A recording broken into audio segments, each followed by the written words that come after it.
خذ من اموالهم صدقة تطهرهم وتزكيهم بها وصل عليهم ان صلاتك سكن لهم صدق الله العظيم وبلغنا رسوله النبي الامين الكريم ونحن على ذلك من الشاهدين والشاكرين والحمد لله رب العالمين. برادران ملت اسلامیہ و عزیزان گرامی قدر، گزشتہ جمعۃ المبارک کو اسی آیت کریمہ کے حوالے سے ہم لوگوں نے گفتگو سنی. آج بھی انشاءاللہ اسی موضوع کے تعلق سے ہم گفتگو کرنے کی کوشش کریں گے. اللہ پاک اس کے فیوز و برکات سے ہم سب کو مالا مال فرمائے، اور جو روزے گزر رہے ہیں اللہ تعالیٰ ان سب کو قبول فرمائے، اور جو صدقات اس مہینے دھوم سے نکالے جا رہے ہیں اللہ ان سب کو اپنی بارگاہ میں قبول فرمائے. قرآن مجید کی آیت فرمایا گیا، پچھلے جمعہ کو میں نے اس کا ترجمہ عرض کیا تھا، پھر سے سن لیں. اے حبیب صلی اللہ علیہ وسلم خذ من اموالہم صدقۃ، جو آپ کی بارگاہ میں صدقے کا مال لا رہے ہیں لوگ ہیں نا، تو آپ ان کی اپنی بارگاہ میں ان کا مال لے لیں اور کیا کریں؟ فرمایا تطہرہم وتزکیہم، ان کو بھی صاف کر دیں اور ان کے مال کو بھی ستھرا کر دیں. اور پھر کیا کریں؟ آپ ان کے لیے سکون کی دعا کر دیں. جو اللہ کی بارگاہ میں مال دے صدقے کا، زکوٰۃ کا، کھلے دل سے دے. اس میں ایک شرط بھی ہے، کھلے دل سے دے. پہلے ترجمہ سن لیں پھر ہم آگے بات کریں گے. تو جو آپ کی بارگاہ میں مال صدقے کا لائیں، زکوٰۃ کا لائیں، امت مسلمہ کی فلاح بہبودی کی نیت لے کر آئیں، اس غریب امت کو غریبی کے دلدل سے نکال کر کے امیری کی اونچائی تک لے جانے کی نیت سے آئیں، ان کا مال آپ لے لیں اور پھر ان کے لیے سکون کی دعا کر دیں. جب آپ ان کے لیے سکون کی دعا کریں گے تو ان صلاتک سکن لہم، پھر آپ کی دعا ہے نا ان کے دلوں کو سکون پہنچائے گی. یہ اس کا ترجمہ. زکوٰۃ اور صدقات کا معاملہ اتنا پیچیدہ اور باریک بھی ہے کہ اس کو کئی جماعت سمجھنا اور سمجھانا ذرا مشکل ہے. لیکن صدیق اکبر رضی اللہ تعالیٰ عنہ کے اس واقعے سے آپ سمجھ لیں کہ زکوٰۃ کا معاملہ اور اللہ کی راہ میں خرچ کرنے کا، خاص طور سے زکوٰۃ کی بات ہے جو واجب ہے، فرض دین پر، اتنا پیچیدہ ہے کہ صدیق اکبر رضی اللہ تعالیٰ عنہ نے زکوٰۃ نہ دینے والوں کے خلاف اعلان جہاد بھی فرمایا تھا. اور نہ صرف فرمایا تھا کہ اعلان کر دیا ہو، بلکہ آپ نے زکوٰۃ نہ دینے والوں کے ساتھ میں جہاد بھی فرمایا.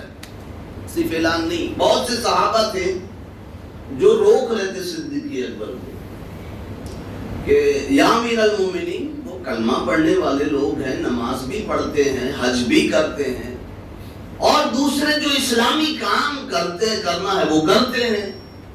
تو جب اتنے سارے اسلامی کام کرتے ہیں، زکوٰۃ ہی تو نہیں دیتے نا، جانے دے. آپ ان لوگوں کو ماریں گے، آپ ان کے ساتھ قتل و قتال کریں گے، ان کے ساتھ جہاد کریں گے. لیکن جو نگاہیں صدیق دیکھ رہی تھی وہ دوسرے صحابہ نہیں دیکھ پا رہے تھے. وہ نگاہ ملی تھی صدیق اکبر کو. دوسرے صحابہ آپ کو سمجھا رہے تھے، آپ نے پھر ان کو ہی سمجھا دیا.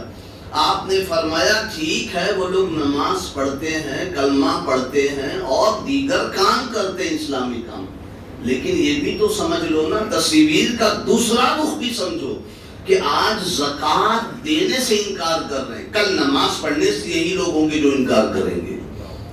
پھر اس کے بعد ایک وقت وہ آئے گا حج کا بھی انکار کر دیں گے، پھر ایک وقت وہ آئے گا کہیں گے ہم کو کلمہ ہی نہیں پڑھنا۔ اسی لیے شروع میں ہی آپ نے تالا لگا دیا، فرمایا آج زکات دینے سے انکار کر رہے ہیں، کل نماز روزہ اور کلمے سے بھی انکار کریں گے، اس لیے ان کو ٹھکانے لگانا ضروری ہے۔ بہت سختی کے ساتھ آپ نے شدت کے ساتھ زکات نہ دینے والوں کے خلاف اعلان جہاد نہ صرف فرما بلکہ جہاد بھی کیا ہے۔ اتنا پیچیدہ معاملہ ہے، یعنی صدیق اکبر کی نظر میں گویا جہاد، گویا زکات نہ دینے والا اس لائق ہے ہی نہیں کہ وہ زمین کے اوپر زندہ رہے، نہیں نا بھائی۔ قتل و قتال جہاد کا مطلب کیا ہوا کہ سامنے والا مر جائے، یہی تو ہے نا بھائی۔ جہاد میں کیا ہوتا ہے؟ غلط کام ہو رہا ہے، غلط کام کرنے والے کو دنیا میں زندہ باقی نہ رکھنا، غلط کام کرنا۔ اس سے پتہ چلا تصویر کا دوسرا رخ یہ ہے کہ جہاد اس لیے نہیں ہے کہ فساد کیا جائے، جہاد اس لیے ہے تاکہ زمین پر سے فساد کو ختم کیا جائے۔ تو صدیق اکبر کی نگاہ میں زکات نہ دینے والا اس لائق ہے ہی نہیں کہ وہ زمین پر باقی رہے، وہ زمین کے اندر چلا جائے۔ اور زکات دینے والا اللہ کی نظر میں اس لائق ہے ہی نہیں، جملہ سنیں، زکات دینے والا اللہ کی نظر میں اس لائق ہے ہی نہیں کہ اسے جہنم میں ڈالا جائے۔ صدیق اکبر کی نظر میں کیا ہے؟ زکات نہ دینے والا اس لائق ہے ہی نہیں کہ زمین پر وہ رہے، اور زکات دینے والا اللہ کی نظر میں ایسا ہے کہ وہ جہنم میں ڈالا جائے، وہ اس لائق ہے ہی نہیں۔ پھر وہ کہاں ڈالا جائے؟ جی میں آپ سے پوچھتا ہوں، پھر جواب دیتا ہوں، وہ کہاں جائے گا زکات دینے والا؟ اور خوشخبری سنا دوں آپ کو، جنت سے بڑھ کے، آپ بولیں کہ جنت سے بڑھ کے کیا کوئی سی جگہ ہوگی؟ ارے 18 پارہ کھولیے، پہلا صفحہ ہے۔ اللہ پاک نے جہاں بہت ساری علامتیں گنائی ہے نا، دیکھو جنت میں بھی بہت ساری جنتیں، پہلے اس کو سمجھے۔ جنت عدن ہے، جنت نعیم ہے، جنت ریان ہے، جنت سعیم ہے، بہت ساری جنتیں ہیں، الگ الگ کیٹیگریز ہے بھائی جنت میں۔ لیکن قربان جائیے زکات دینے والوں کے لیے خصوصیت اور پروٹوکول کیا ہے؟ فرمایا میں زکات دینے والے کو اس جگہ رکھوں گا جو جگہ میرے مصطفیٰ کی ہے۔ بتاؤ آیت پڑھ دوں، چھوٹ جاؤ آپ۔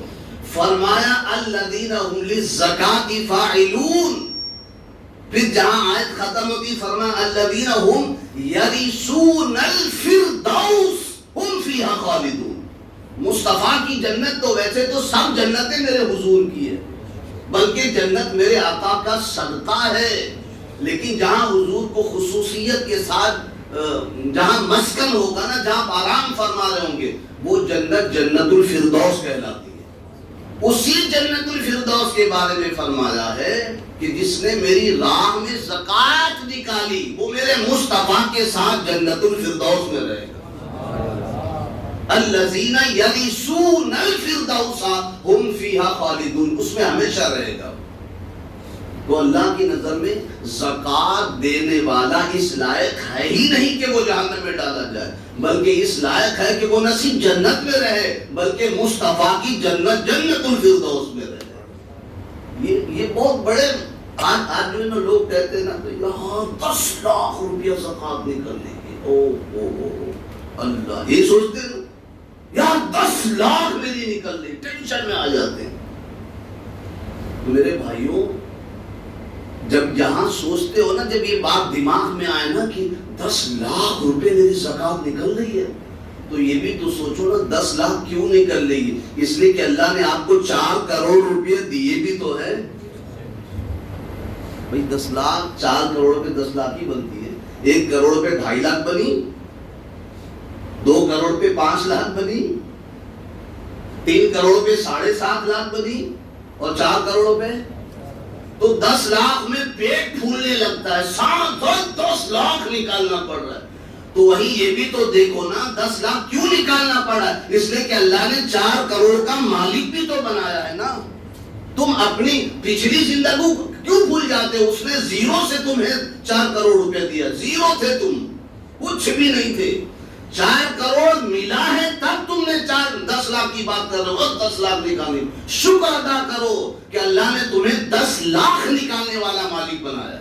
دھوم سے نکالو گے تو ایک وقت وہ آئے گا جب تم 20 لاکھ نکالو گے، اور 20 لاکھ کب نکالو گے؟ جب آپ 8 کروڑ کے مالک بن جاؤ۔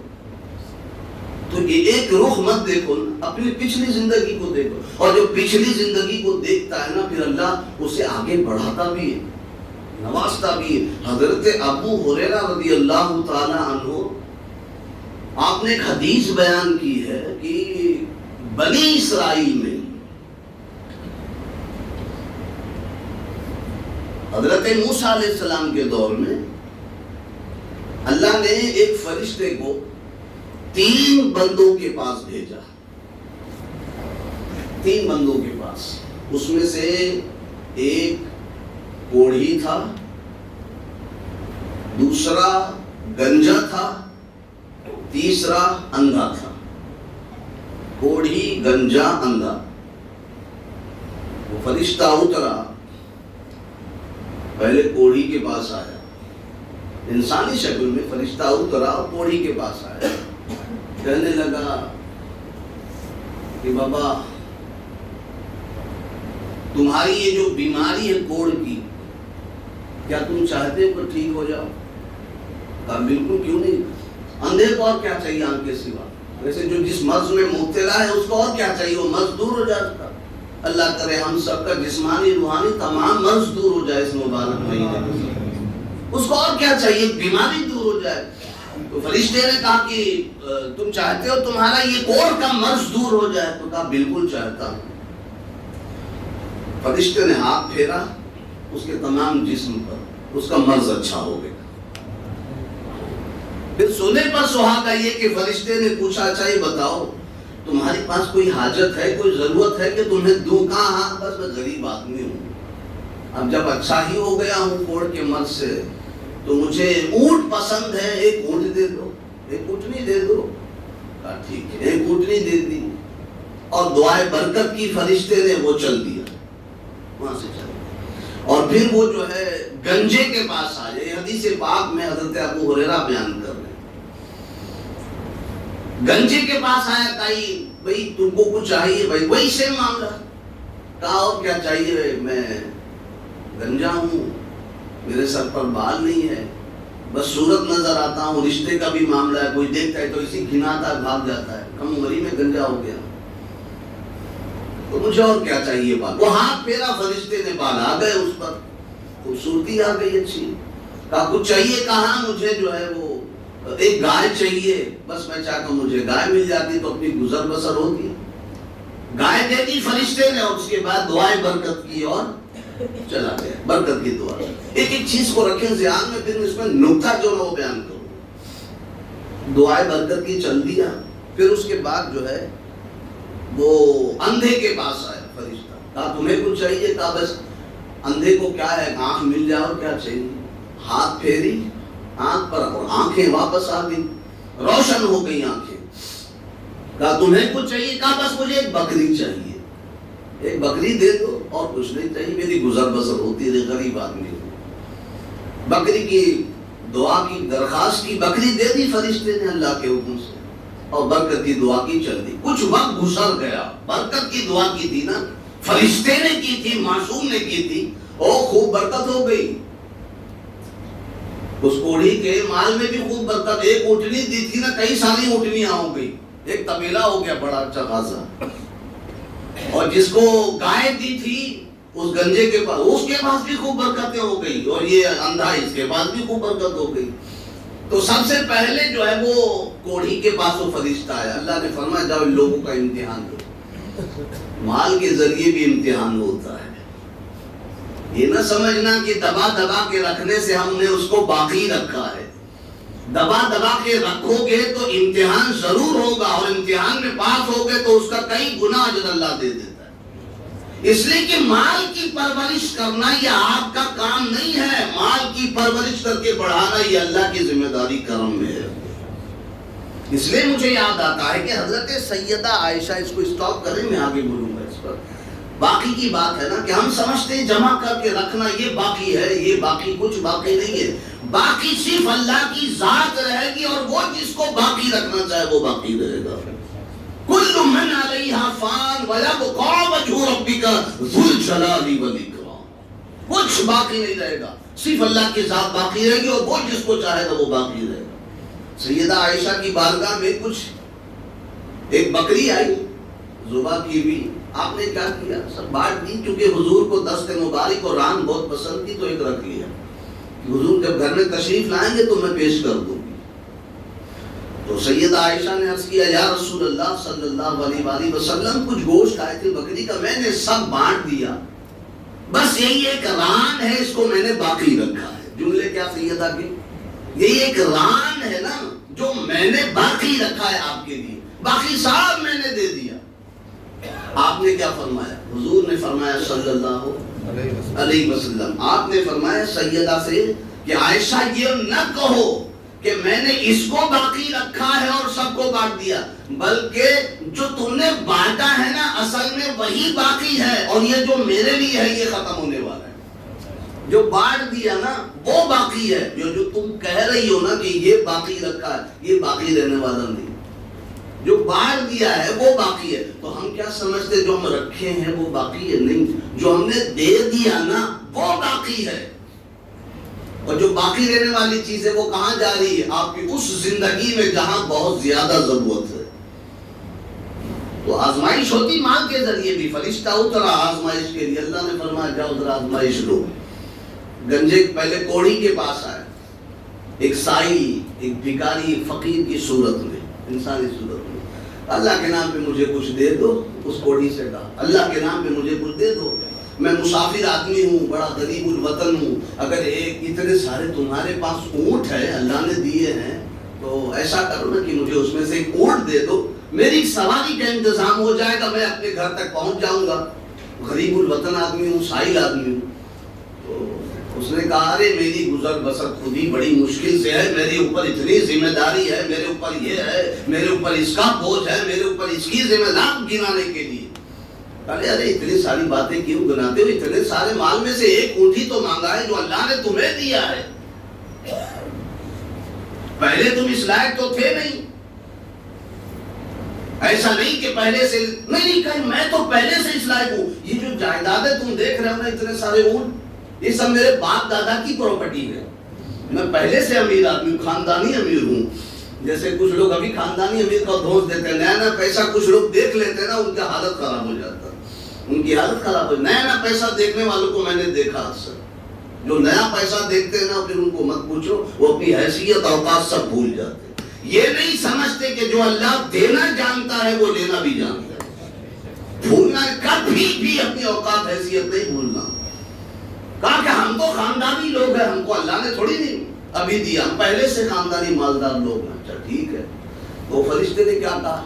جو فرشتہ دعائے برکت کر کے گیا تھا نا اس کے پاس، اس نے کہا اچھا ٹھیک ہے، اگر تو سچ کہہ رہا ہے، خاندانی آدمی تو ٹھیک ہے کوئی بات نہیں، لیکن اگر تو جھوٹ بول رہا ہے، تیرے پاس خاندانی دولت پہلے سے نہیں تھی، اگر تو جھوٹ بول رہا ہے، فرشتے کو پتا ہے اگر تو جھوٹ بولا تو جیسے پہلے تھا ویسے ہی ہو جائے۔ وہ پہلے کیا تھا؟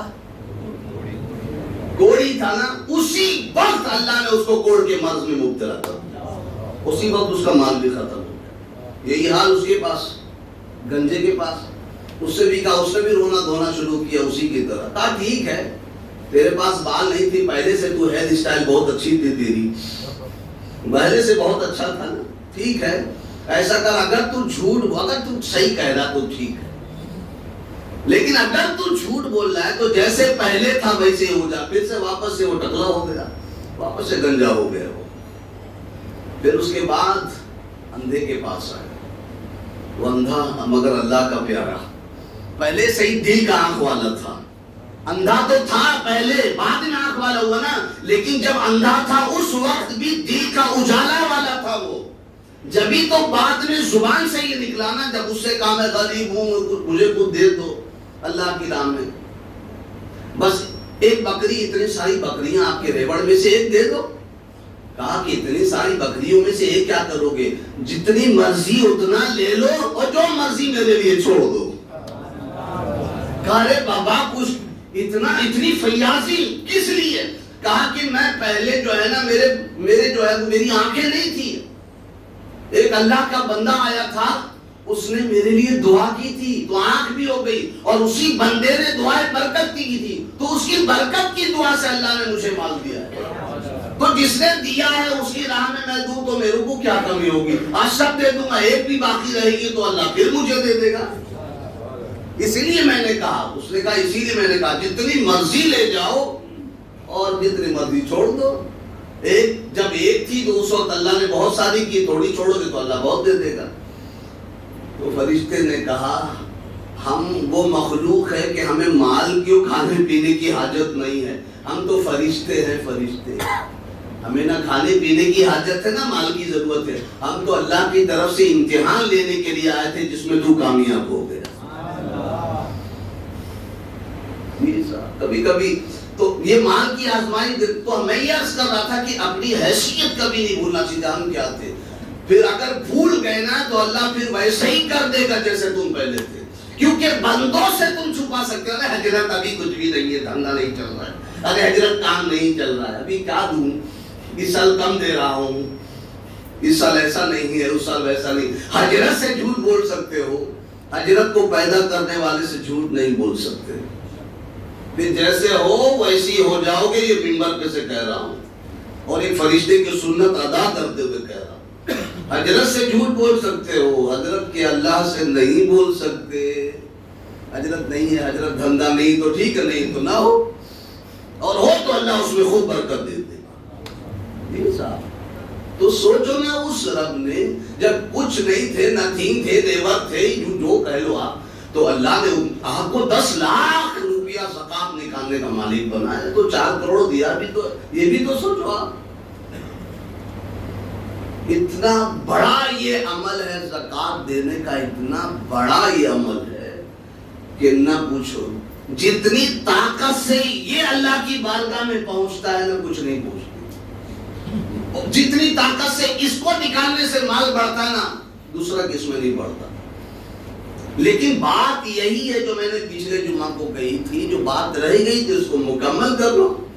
آخر میں زکات دیتا ہوں، میرا مال نہیں بڑھتا ہے، میں تو برابر نکالتا ہوں ماں. تو آپ یہ جانچ لیں کہ آپ نے کہاں کوتاہی کی ہے.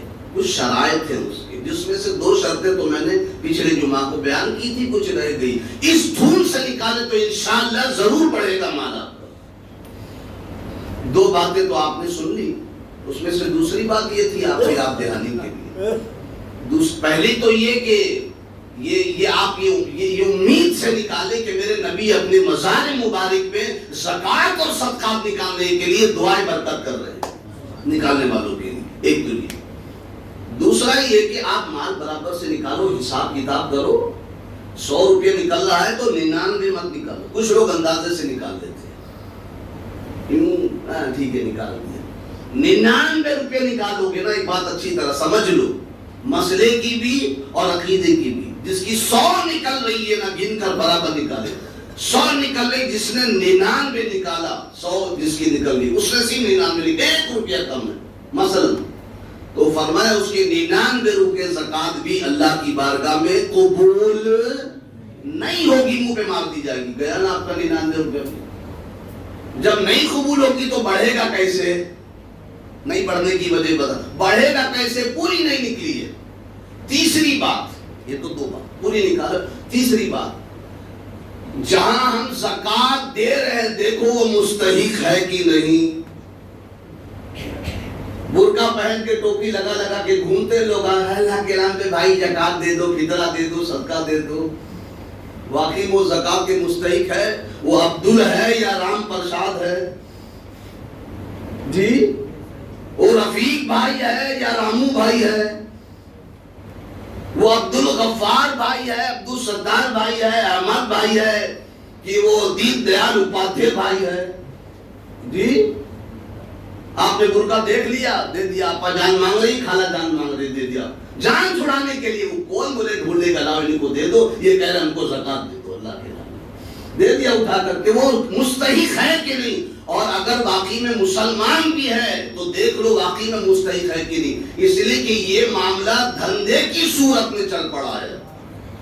زکات ایک اجتماعی نظام کا نام ہے۔ اجتماعی نظام کس کو کہتے ہیں؟ مطلب یہ ہے کہ جس کو دی جائے پھر وہ خود دینے والا بن جائے، اجتماعی نظام اس کو بولتے ہیں۔ یہ نہیں کہ وہ ہر سال پھر لیتا رہے۔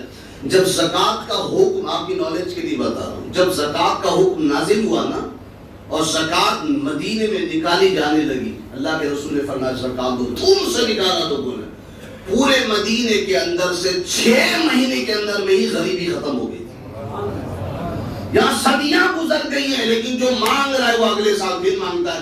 سیٹ اگلے سال پچھلے سال دیے تھے نا، پھر دے دو، پھر سیٹ صاحب پھر نکالتے جان چھڑانے کے لیے دے۔ اجتماعی نظام کا نام ہے۔